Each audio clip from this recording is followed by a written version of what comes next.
After the recent North Bay fire siege in fall 2017, that got a lot of people's attention that weren't paying attention before. And if you live in the wildland urban interfaces areas of California and you're still not paying attention, I don't know what to tell you. But the reality is we've seen larger, more destructive fires over the last 5 to 6 years at a much more regular interval than we've seen in the past.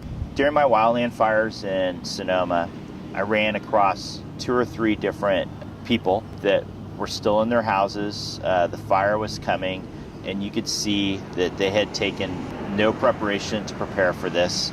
It was an eventuality that they had dismissed up until this moment, and they were overwhelmed and had no idea what to do.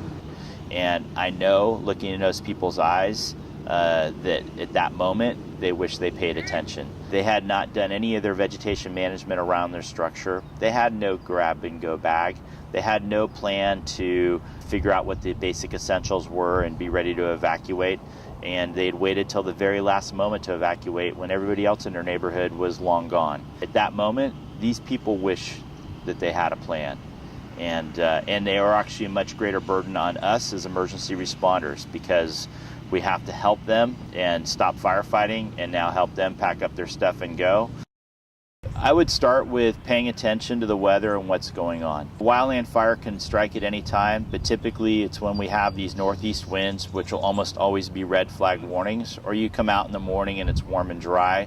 That's kind of a little bit of a watch out to you. There's 2 different levels of evacuations that we have. We have an evacuation warning that it's possible a fire may come in 2 to 3 hours, and to get people prepared. And there's an evacuation order, and that means it's time to leave right now.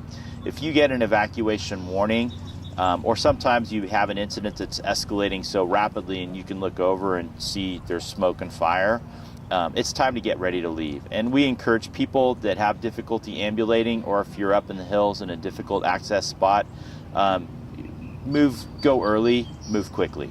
As far as seniors, our eyesight's diminished, our hearing's poor, and so we may not hear an emergency warning on our phone. So again, just trying to do the best you can to maintain good situational awareness is important. Even little things like smoke detectors, saved lives in the Sonoma fires, because eventually people's houses filled up with smoke from the wildland fire, and that was what alerted them. So audible warning signs are really going to be the key indicators of a potential impending disaster. Whether you're hearing the smoke alarm or sirens that are in our community, or your phone being activated. Because you may have difficulty ambulating, it's going to take longer for you to do stuff than when you were 20. We just don't move as well. And so anticipate all those types of things as you prepare. If you're in a remote hill area, even after an earthquake, maybe the best thing to do is to prepare to go someplace else. Certainly for a wildland fire, you want to consider your evacuation options early. I think even a bigger thing is to pay attention to what's going on around you. We message out red flag warning days, and that should be a red flag for you. And depending on your state of health, that if we're in a red flag warning, it's probably not realistic that you're going to be able to ambulate and get out within a short period of time. That might be a good day to go someplace else for that night. If you have the unfortunate experience to wake up and find yourself in the midst of a major earthquake or fire, particularly where you need to evacuate, you really want to keep your composure. You want to move intentionally. You want to be ready, and preparation occurs ahead of time, not at the time of the disaster. So take the time now. It's like the fog of war, where you're going to wake up in the middle of the night. Anybody's going to be a little bit more confused trying to take information in. There's going to be visibility issues. And also you may end up finding yourself driving in a situation where you're in the midst of fire. And so you want to be aware that once a fire burns through an area, things like trees, branches, telephone, utilities are going to potentially fall, or other people get confused and they just leave their car abandoned in the middle of the road.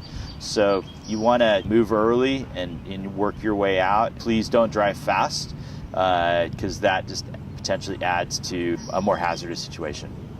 I think our biggest mistakes in emergency preparedness is just apathy and not paying attention to what's going on around you. In order to be ready for a major earthquake or a wildland fire moving, towards your home, these are things you need to prepare for. have a grab-and-go bag. Take a little bit of time. There's tons of information on websites. Take some time to get educated on what the best provisions are, what the best methods of getting yourself out.